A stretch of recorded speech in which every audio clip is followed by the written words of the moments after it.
morning class. Last class we had a quick introduction to management accounting, and then we started off with the fundamental concepts of cost, beginning with the cost volume relationship, and that is when we discussed the various types of cost, namely the fixed cost, the variable cost and the semi variable cost, and how these behave with volume, and we constructed the cost volume graph to understand the behavior of each of these costs with volume. Now, this behavior also has some assumptions that are inherent to understand the behavior of all these types of costs with volume. Now, we saw that how the total cost, which is the sum of the total fixed cost and the variable cost, that changes with volume, and we saw how the unit cost drops down with volume. The reason being that when the volume increases, there is more base for the fixed cost to be spread, as a result of which the total cost per unit comes down. And if you look at this behavior, then it is easy to assume that as volume keeps on increasing, because remember when we did the diagram, actually the cost volume relationship, if you look at the cost volume relationship, if this is the volume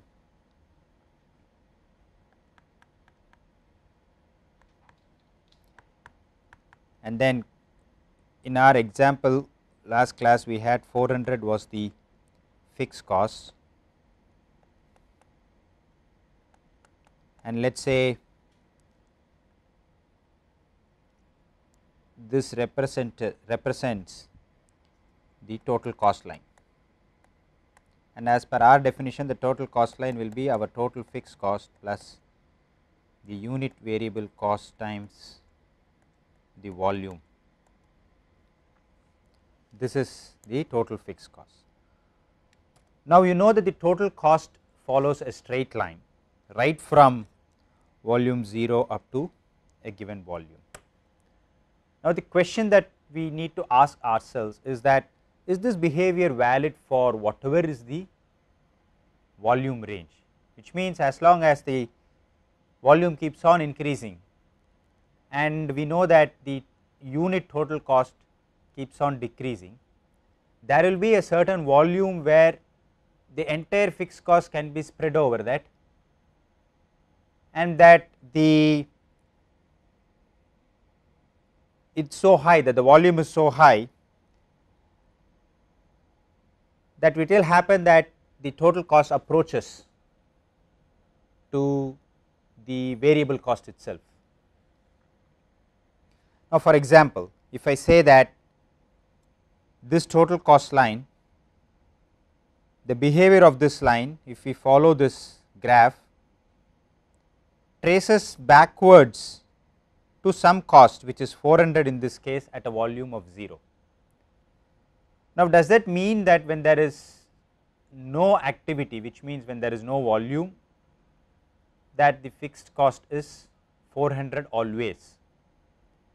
Technically, by definition, yes, but since we are talking about management accounting, there might be some decisions that managers might take, that at 0 volumes it is quite possible that we can reduce the fixed cost by eliminating certain fixed cost component consciously, which means the management decision might be that at 0 volumes we need not incur these fixed cost, which is 400 in this case. That again the question is, then is it in alignment with the definition of fixed cost? No way we are saying that the definition of fixed cost is getting changed, but then we are introducing another concept that assumes that the behavior of cost is within a relevant volume range. So, let us say in this case I say that the relevant volume is this.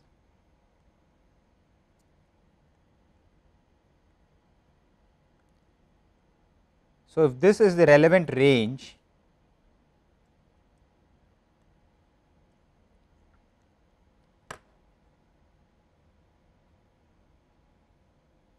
which means that the total cost behavior with volume holds good as long as the volume is within this relevant range of 100 to 200.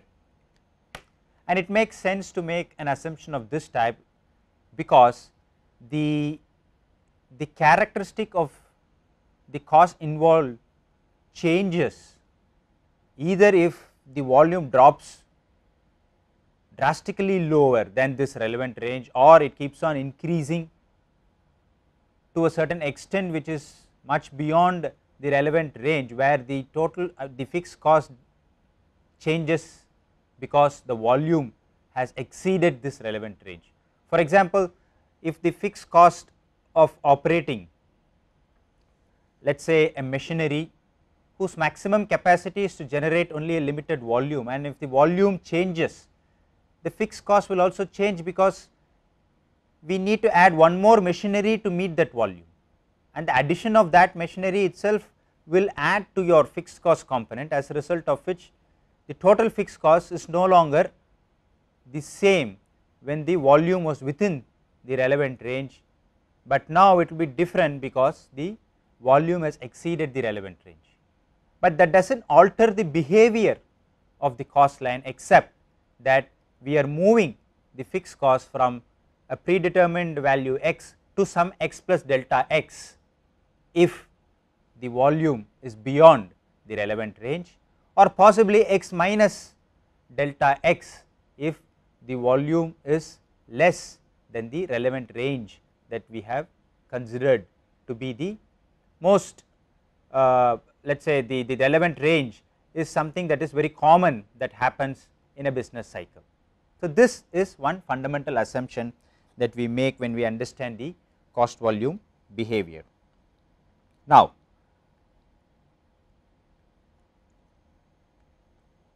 just as we have the cost volume behavior, it is also important for us to understand that just as cost behaves with volume, there is also something that we need to understand in terms of the revenue that a unit generates, a business generates. Now, why are we discussing about this revenue? Remember, the entire concept of understanding management accounting is to have some sense of internal control, and one of the big decisions or one of the big indicators that we need to take before we take business decision is to understand what would be the minimum business, or what would be the minimum volume that we need to generate as a business. If you are talking about a business that is engaged in producing some units, so what will be the minimum number of units that we need to produce so that it is a viable proposition. Now, for that we need to understand what would be the revenue that would be generated by selling these units that are being produced. So, just as we had a cost volume relationship, we also have a revenue volume relationship, and it is a mere extrapolation, because just as cost changes with volume, the revenue will change with volume, and it is a direct relationship. You have a unit selling price and you have certain number of units that are being sold, the total revenue will be your total, your selling price, unit selling price times the total number of units that are being sold. Now, we are just going to juxtapose both of these, the revenue as well as cost, and why we do this, we need to understand what will be the minimum number of units that is required, so that the revenue that we generate by selling that minimum number of units is enough to meet the total cost that we incur for producing that minimum number of units. Now, if we put it graphically, we will be able to understand this better, and let me just retain the same example of, let us say, now this was your volume,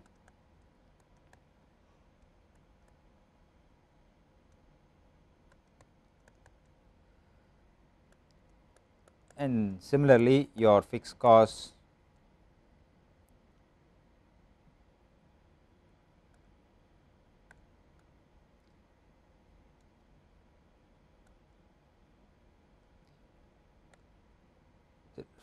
remains the same 400,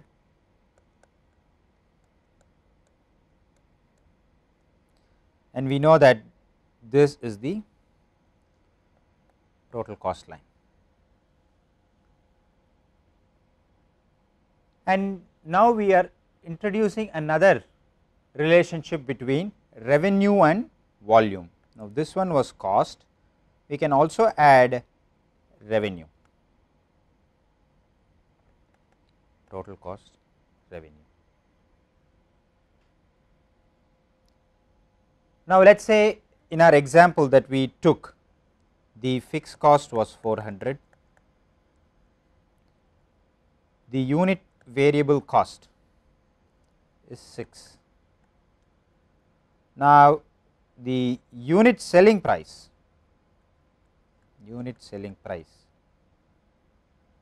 or the unit revenue, let us say, is 8.5, which means for every unit that I sell I get 8.5.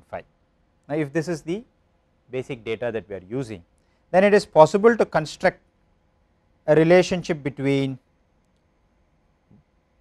the total revenue and volume, and the relationship is very straightforward, linear. The more number of units that you sell, the more you will earn as revenue. Let us say it goes like this. Now why is this relationship important for us to understand? It is important for us to understand because we need to understand what is the minimum number of units that we need to sell, so that we neither make profit nor loss, but that is not the objective of doing business. We always need to make profit, but at least we need to know what the bare minimum is. Now if we look at this graph, the total cost line exceeds the revenue line till this point. So this could be your loss, and then beyond this point this keeps on increasing. So this one is some relevant volume. This volume is called the break even volume. This volume X, let us say, this X is called the break even volume. At break even volume, the total cost is equal to the total revenue. At break even volume, the total cost is equal to the total revenue. Now what is our total revenue? Total revenue is our unit revenue times, let us say, the total number of units sold is X. Our total cost is our total fixed cost plus unit variable cost times X. Now at break even volume, total revenue is equal to total cost, which means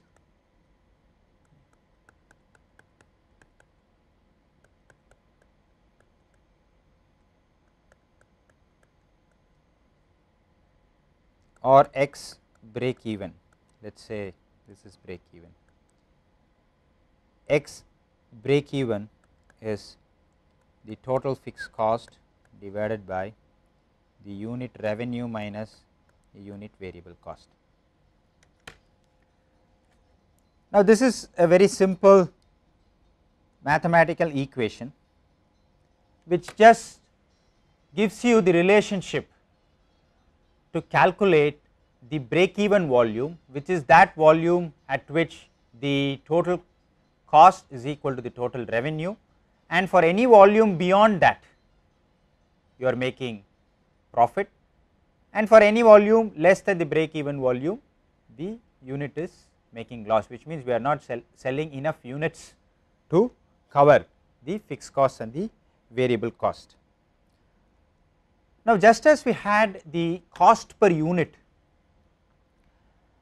we also need to understand the average profit per unit. This is important from the point of view of understanding what operational leverage is, especially when businesses have a lot of fixed cost component. This relationship is very important for us to understand, the average profit per unit. Remember, last class we talked about the cost per unit and how when the volume keeps on increasing, the cost per unit keeps falling down.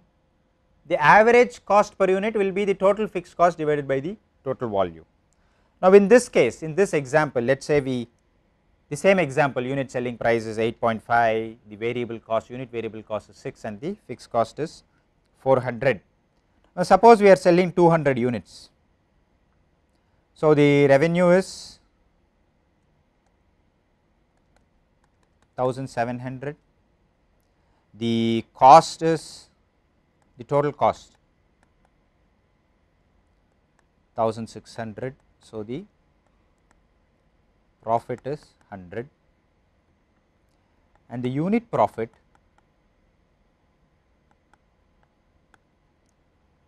or average profit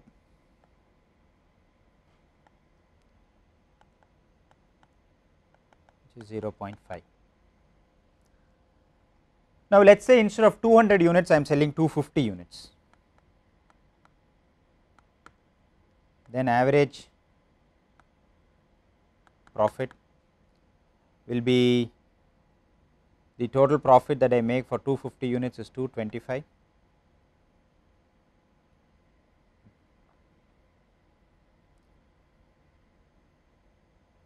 So, the average profit will be 225 divided by 250, which is 0.9,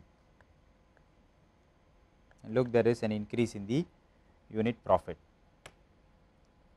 Now, why is this unit profit increasing with volume? It is the same relationship that we saw in the previous class that explained how unit cost decreases with volume.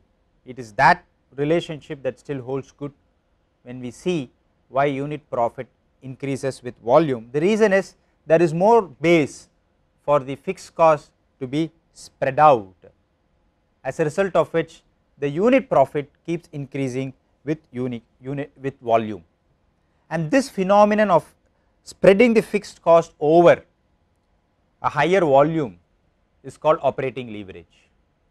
So, when you say that a firm has a high degree of operational leverage, it means that the fixed cost component is very high, and typically firms that are extensively capital intensive, which means the fixed cost is very high,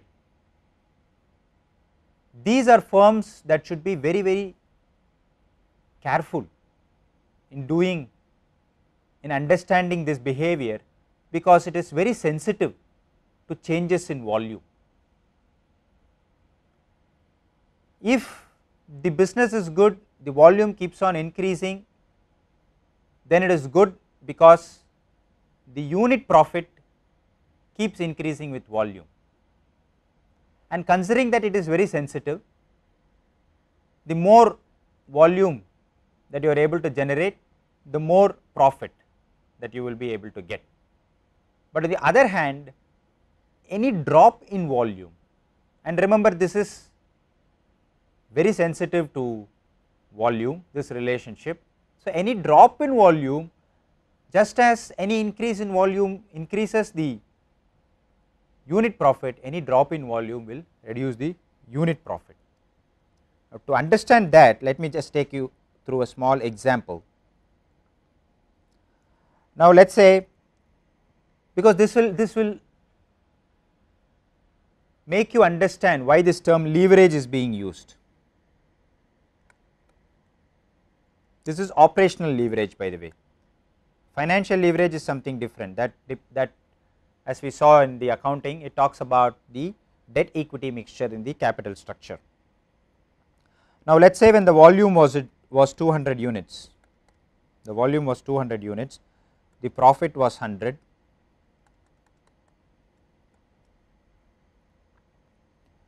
Now, when the volume went up by 250, that is the incremental volume was 50 units,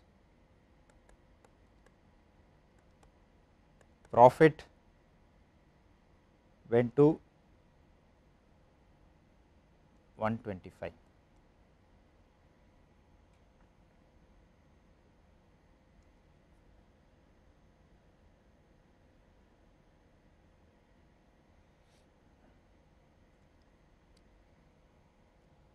Now, you see that the increment in volume is just 50 units, that is from 200 to 250, which is 25%.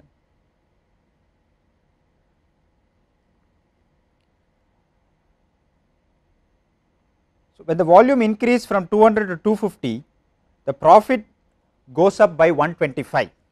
So, profit has increased by 125 to 225.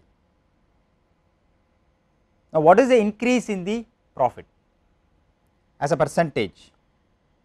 The increase in profit as a percentage is 125%.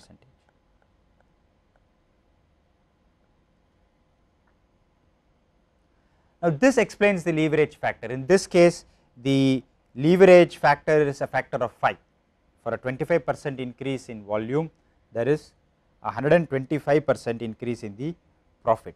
So, a business will be very concerned in understanding this leverage, because on one hand, if the volume increases, it is good news, but if the volume decreases, the impact on the profitability is also very critical if businesses have a higher leverage factor. In this case, the factor is 5. So, operational leverage from a fixed cost point of view is an important parameter that you need to understand when understanding the behavior of fixed cost and how it changes with volume, and how when volume changes, the profit per unit also keeps changing, and how that is sensitive to increase or decreases in volume. Now, the profit per unit, as we saw before, changes with volume.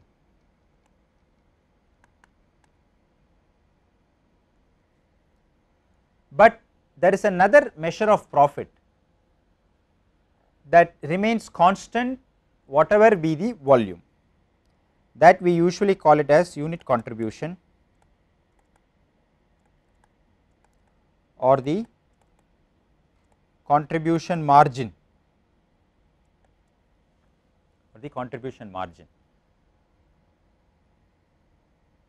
In simple terms, the contribution margin is your unit selling price minus your unit variable cost.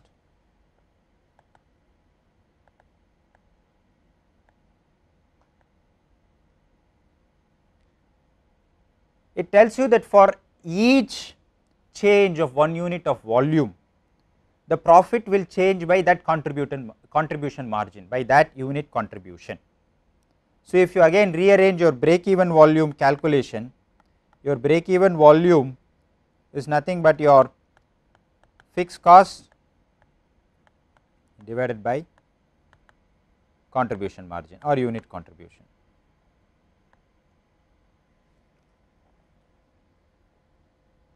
So, this unit contribution remains the same for whatever be the volume, because these two parameters are volume independent.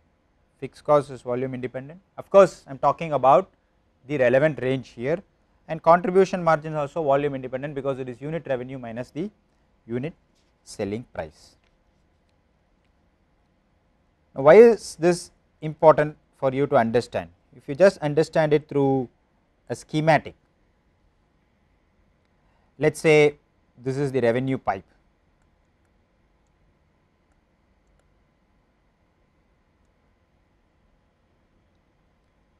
and let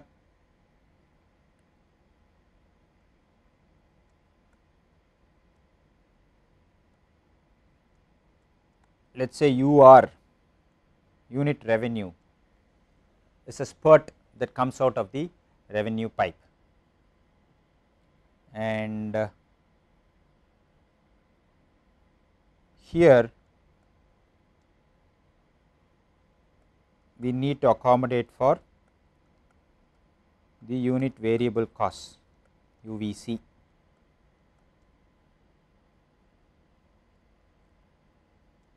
So, this unit revenue goes into this, and from here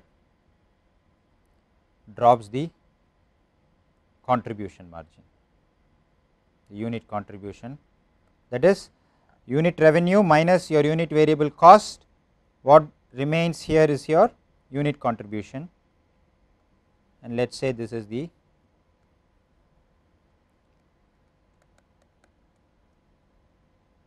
fixed cost.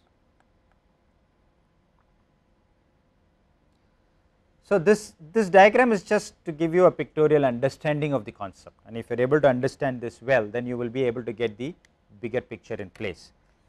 So, when you generate revenues, the total revenue is this aggregate of all the unit revenues. So, the each unit revenue component contributes to the total revenue, and it has to compensate for the unit variable cost. So, what remains after this stage is what you have in hand after you meet the unit variable cost, and that is your contribution margin. As I defined before, it is your unit revenue minus unit variable cost. Now, when will you say that you are making profit? Let us say if this is the profit pot,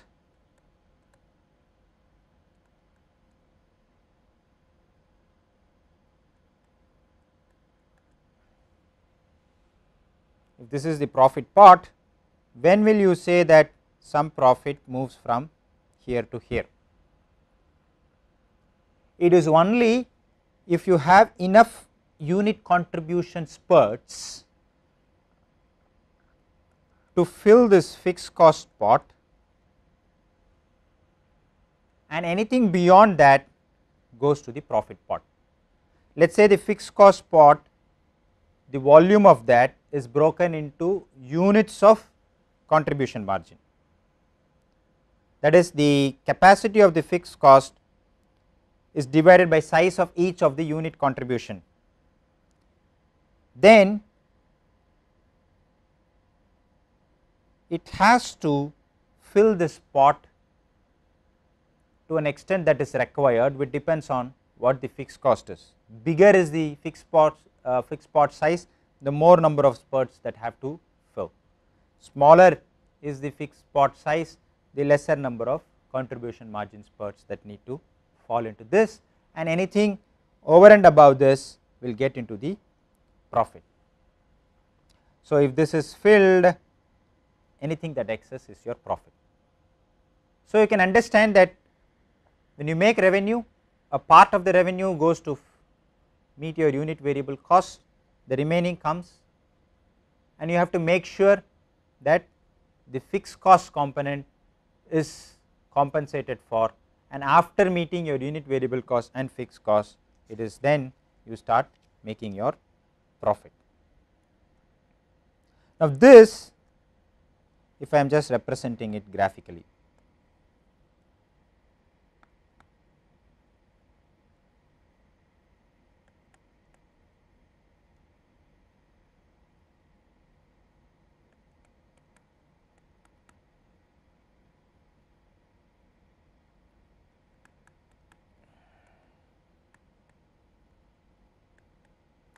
so this is the volume line, and let us say I am talking about income.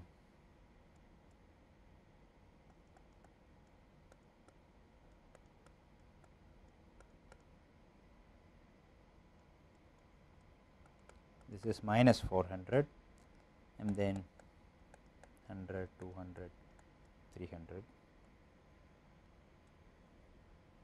So, we found in our example that we took the break even volume was 160. So, at break even volume I am neither making profit nor loss. So, my income is 0. So, this is my profit, this is my loss.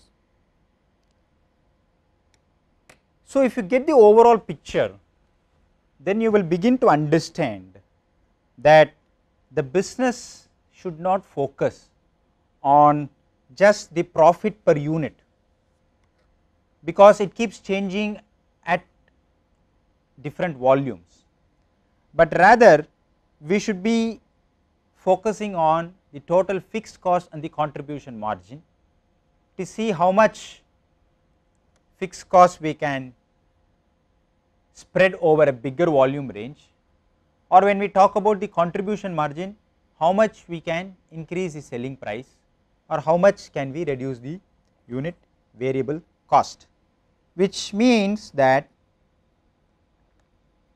there are 4 basic ways by which the profit that a business can make by selling a product can be increased. 1, increase selling price. 2, decrease unit variable cost. 3, decrease total fixed cost. 4, just increase volume that you sell. And we are assuming that all these 4 are independent of each other, which is not a correct assumption to make, because if you increase the selling price, it might happen that even the volume that you are selling will decrease. But then as a standalone basis, if you do any one of these, it is possible that your profit will increase. Now, just as for the purpose of understanding, you can probably take this as your homework or an assignment. Let us say if these 4 factors are increased by a factor of 10%. So, your selling price increased by 10%, your unit variable cost is decreased by 10%, total fixed cost is decreased by 10%, or volume is increased by 10%.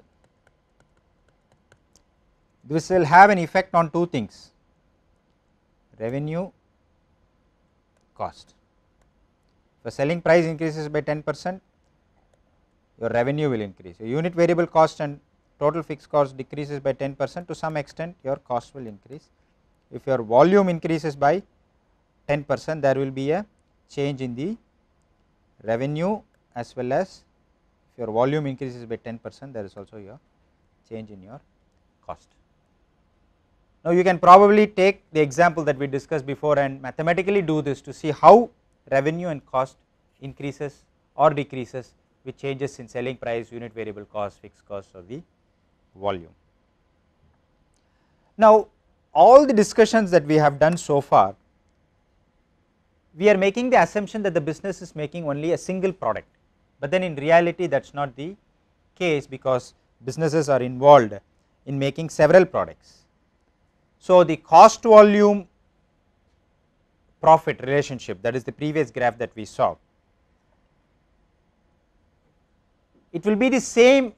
Let us say if you are taking a business that has multiple products, still I would say the cost volume and the profit relationship will hold good if each of the product has the same contribution margin, then the same relationship will still hold good even if they are different products, or it will hold good if the product mix, that is the relative proportion of each product sales to the total sales, if that also relatively remains constant, then still this single cost volume profit relationship holds good.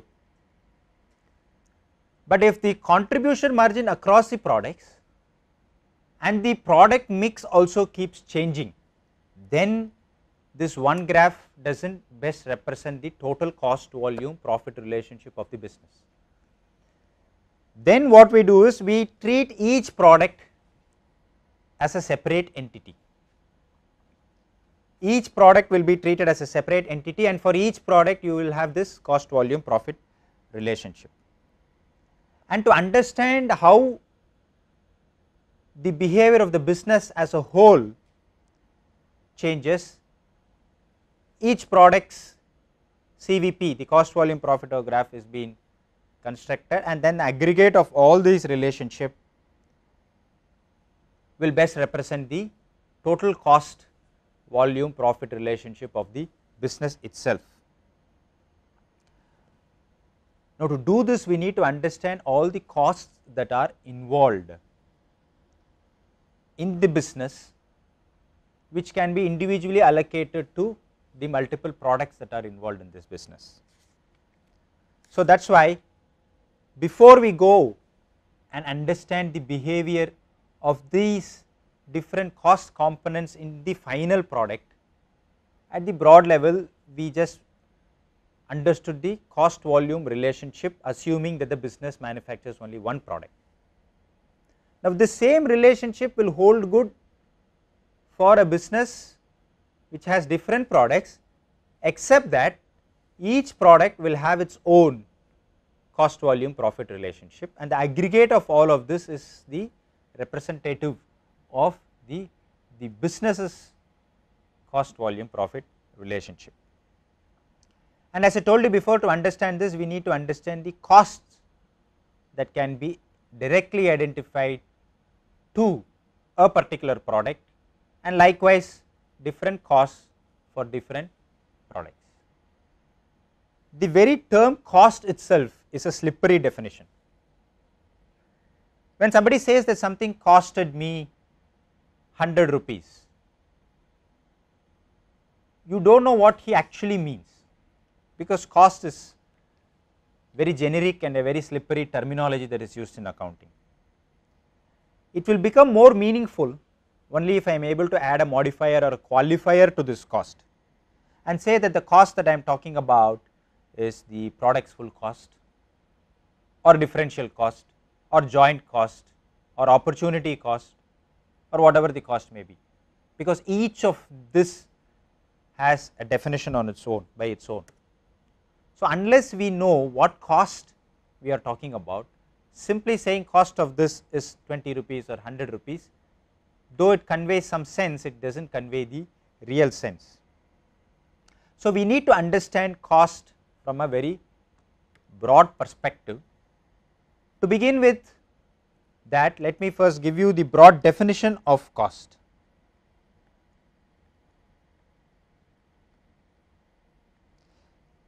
The definition of cost, and when we did accounting, we did learn about how cost is being measured in an entity. It is a monetary measurement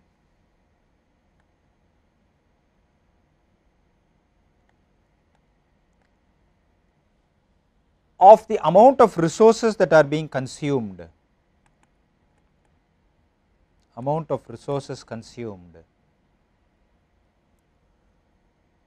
for a specific purpose.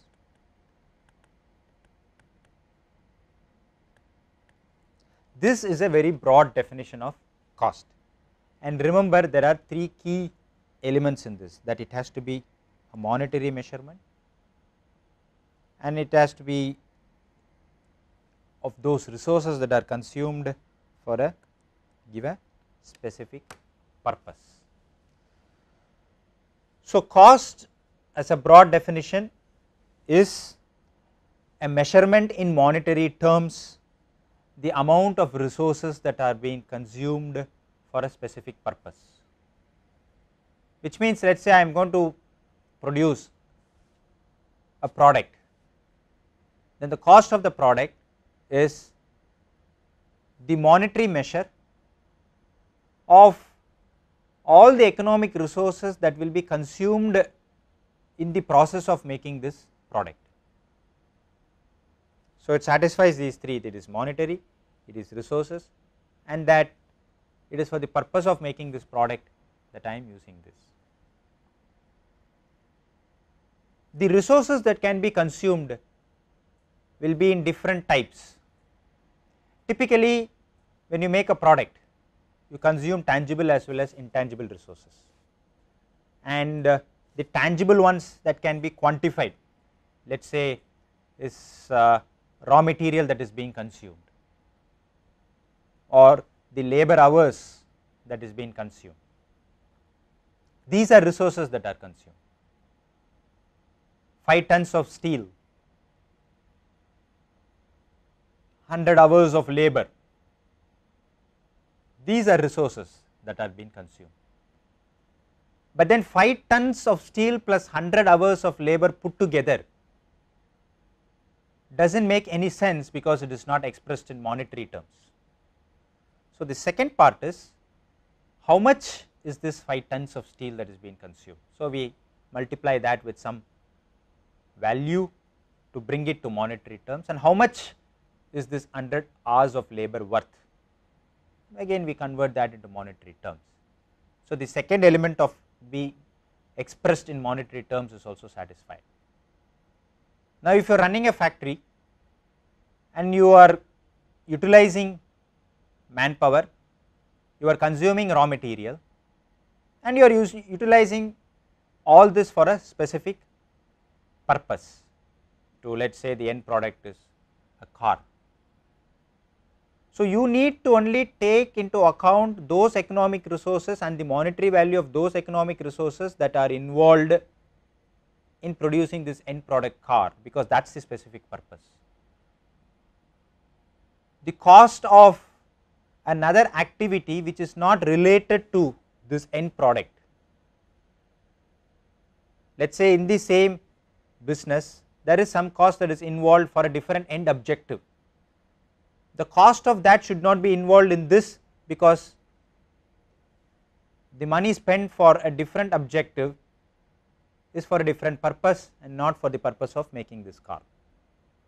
So, you need to understand that the costs need to satisfy these 3 basic criteria, that it has to consume some economic resource which has to be expressed in monetary terms, and the reason for consuming this economic resource is for a specific purpose, and it is for that purpose we are calculating the cost involved. This is a very broad definition of what cost is. Then we will have to split this cost to understand what are the different elements that get into in the making of the cost. I told you cost is a very generic term. There are different components that are added up to finally give the cost of a product. Now, what are those different concepts? I mean, what are those different components that add up to give costs, and how those are being calculated to arrive at an expected cost of making a product, and actually when a product is being manufactured, what is the actual value of the economic resources that are being consumed, and whether the expected and the actual are same or different,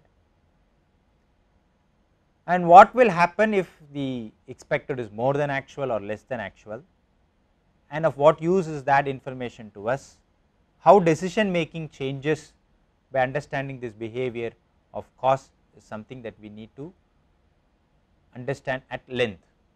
And for that I will give you some inputs on the different cost components, and then how to calculate standard cost and actual cost, and how to understand the difference between standard or budgeted cost and the actual cost, and how based on that decisions are being taken, because that is the crux of management accounting, because it is more internal.